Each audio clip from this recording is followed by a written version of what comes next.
পড়ার আগে প্রথমে দোয়া করে নি। প্রেয়ার ভুলে গেছি আমি, প্রেয়ার ভুলে গেছি। কেমন ছিল আমি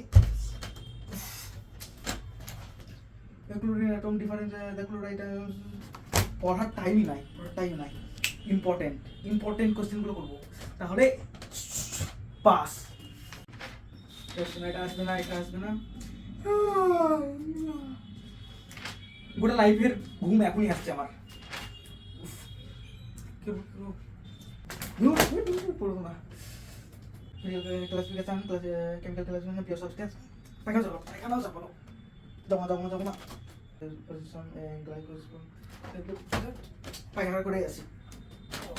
পড়তে আমার ডায়রিয়া হয়েছে সীতা বেবি বেবি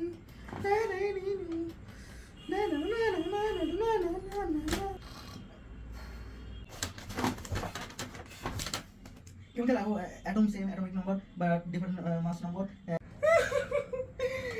কি ফায়দা এত রাত জেগে পড়াশোনার। 5টার সময় উঠবো, ভোর 5টার সময় উঠবো না, ভোর 3টের সময় উঠবো, 3টের সময় পরে পাস। এটা পরে কি লাভ আছে? অ্যালার্ম তুলেছি